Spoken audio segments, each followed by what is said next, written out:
안녕하세요. 반갑습니다. 네, 장성근 변호사입니다. 네, 오늘 반갑습니다. 또 저의 지인께서 법률 상담을 오셔서 제가 이 카메라 일일 PD를 하라고 제가 부탁을 했는데요. 자, 부탁드리겠습니다. 시작해 주시죠. 네, 제가 이제 장 변호사님을 이렇게 알게 돼서 이제 교회에서 알게 돼서 이렇게 뵀는데 제가 갖고 있는 그동안 법률적인 상식은 그냥 인간적으로 그냥 생각하던 상식이었는데 변호사님을 만나면서 그런 게 많이 깨진 것 같고 이쯤에서 한마디 보태자면 네, 법은 상식이 아닙니다. 법은 정말로 저희들이 겪는 현실에서 보면 불공평합니다.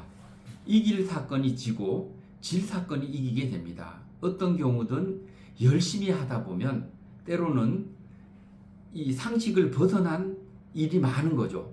그러니까 우리가 계약을 한다거나 또는 누가 거래를 할 때 꼭 상식에 입각하지 말고 전문가에게 물어서 그 거래 계약으로부터 예상되는 어떤 위험 요소를 예방하고 방지할 필요가 있습니다. 네. 그래서 그 상식적으로만 생각했었는데 이렇게 만나서 상담을 해보니까 지금 말씀하신 것처럼 제가 냉정해질 필요가 있고 그다음에 또 한 가지 제가 다른 데 상담을 가면은 제가 바보 천치 같은 느낌이 들게끔 막 그냥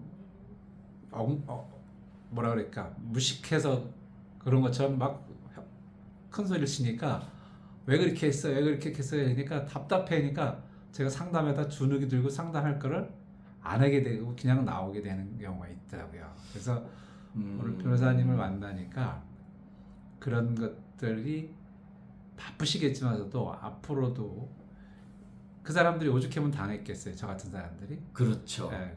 그래서 그런 거를 이렇게 들어주고 나서 얘기하는 것도 참 좋은 면이지 않을까 이렇게 생각했는데 변호사님 말씀을 좀 한번 의견을 한번 주시면 감사하겠습니다.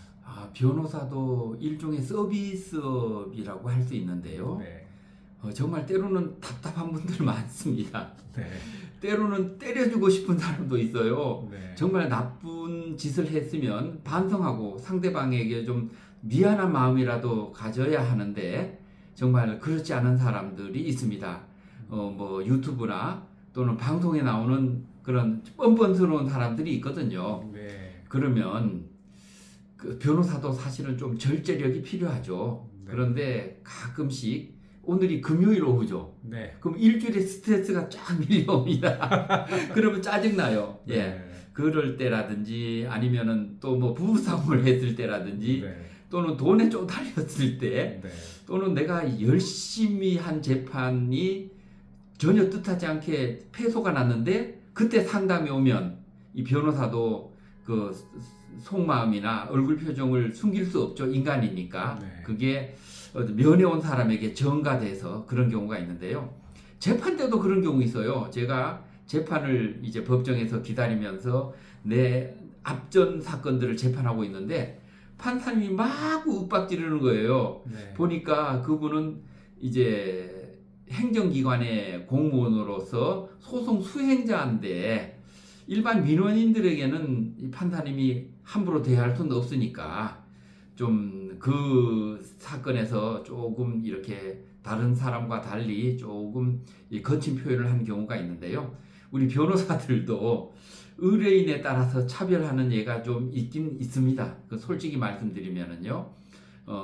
그런데 그런 일은 있어서는 안 되겠죠. 의뢰인을 잘 모시고 공감하고 또 이렇게 아무리 얘기해도 듣지 않으면 저 같은 경우는 그냥 돌려보냈다가 다음에 꼭 2명이나 3명이 같이 오라 그럽니다. 네. 그래서 2이나 3명이서 같이 얘기를 듣다 보면 그분이 내 대신에 그 의뢰인을 지적해 줍니다. 너 왜 이렇게 했느냐고. 그리고 나중에 돌아가서도 그분들끼리 얘기를 하면서 변호사가 얘기했던 거를 다시 반복할 필요 없이 이제 이해되게끔 만들거든요. 뭐 교회에서 목사님 설교 말씀을 계속 듣다 보면 뻔합니다.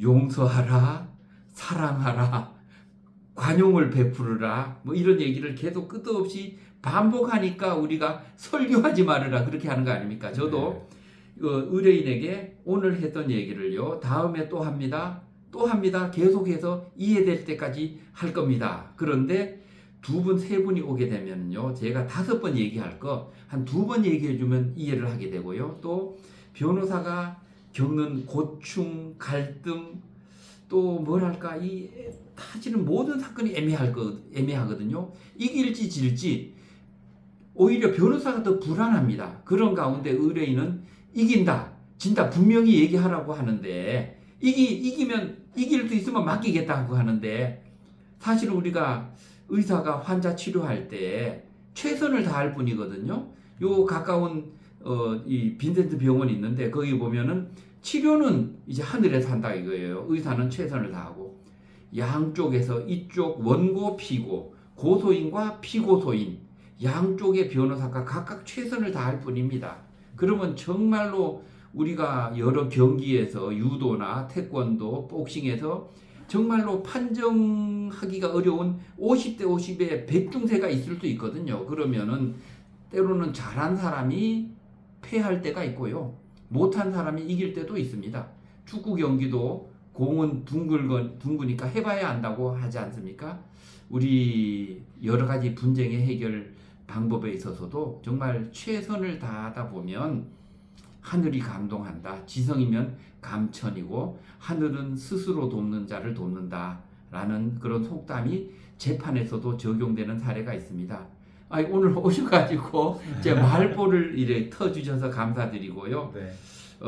우리가 물건을 살 때 아이 쇼핑도 하고 인터넷에 웹 서핑도 하고 그러면서 가격을 깎으면서 이제 물건을 이제 고르지 않습니까? 신중하게. 네. 그런 것처럼 변호사를 선택할 때도 최소한 발품을 팔아야 됩니다. 네. 가급적이면 법원 앞에 있는 이 간판 중에서 들어가서 네.